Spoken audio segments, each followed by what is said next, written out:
রাহিম, আসসালামু আলাইকুম। আশা করি আপনারা সবাই ভালো আছেন। আজকে আমি আপনাদেরকে দেখাবো আচারি বেগুন। এখানে আমি তেঁতুল নিয়েছি। তেঁতুলের মধ্যে আমি হালকা কুসুম গরম পানি দিয়ে তেঁতুলটা ভিজিয়ে রাখলাম।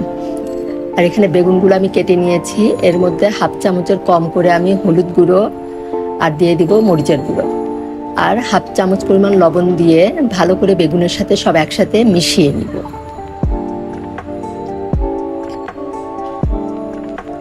বেগুনগুলো আমি এভাবে টুকরো করে কেটে নিয়েছি। আপনারা আপনাদের পছন্দ মতো কেটে নেবেন, তবে ছোট ছোট টুকরো করে এভাবে কেটে নিলেই এটার টেস্টটা বেশি ভালো হয়। এখন আমি প্যানে তেল দিয়ে দিলাম। তেলটা দিয়ে আমি বেগুনগুলো এখন হালকা লাল লাল করে ভেজে নিব। আর বেগুনগুলো এভাবে মাঝখান দিয়ে ফালি করে নিয়েছি, যাতে ভিতরে পোকা থাকলে সেটা আমরা ভালো করে দেখতে পারি। এই জন্যই এভাবে কেটে নিয়েছি।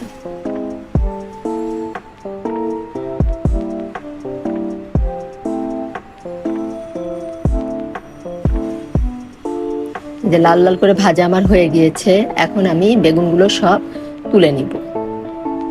বেশি কড়া করে ভাজার দরকার নাই, যেহেতু এটা আবার রান্না হবে, এজন্য হালকা লাল লাল করে ভাজলেই হবে।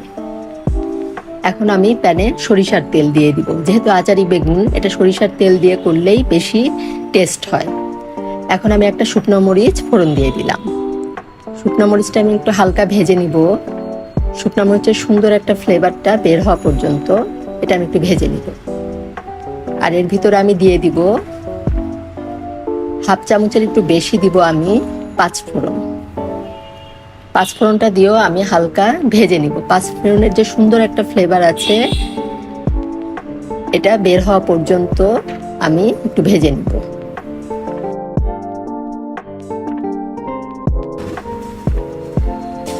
সুন্দর একটা ফ্লেভার বের হয়েছে। এখন আমি এর মধ্যে দিয়ে দিব রসুন কুচি। এখানে 3 কোয়া বড় রসুনের 3 কোয়া রসুন আমি কুচি করে কেটে নিয়েছি। এটা দিয়ে আমি হালকা ব্রাউন করে ভেজে নিব।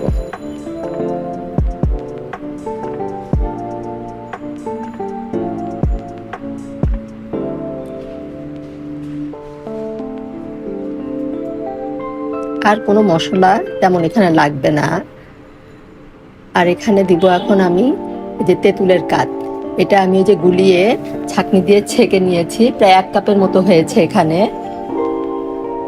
আর এর ভিতর দিয়ে দিব আমি হাফ চামচ পরিমাণ লবণ, আর দিব হাফ চামচের একটু কম দিব মরিচের গুঁড়ো।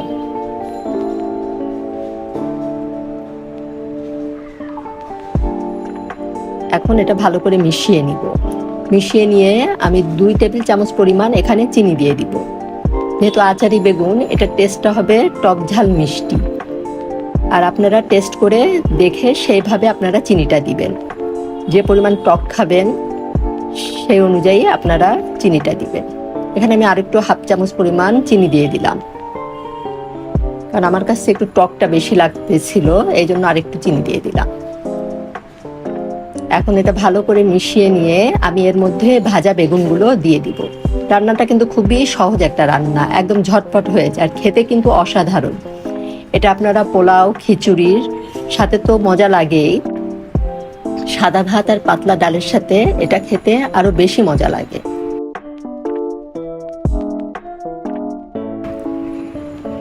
এখন আমি ঢাকনা দিয়ে ঢেকে এটা 5 মিনিটের মতো রান্না করব। এই যে দেখুন, হয়ে গিয়েছে আমার আচারি বেগুন। আপনারা এটা যারা এখনো করেননি, অবশ্যই এটা রান্না করবেন। আশা করি রান্নাটা আপনাদের ভালো লাগবে। ধন্যবাদ সবাইকে। সবাই ভালো থাকবেন। আল্লাহ হাফেজ।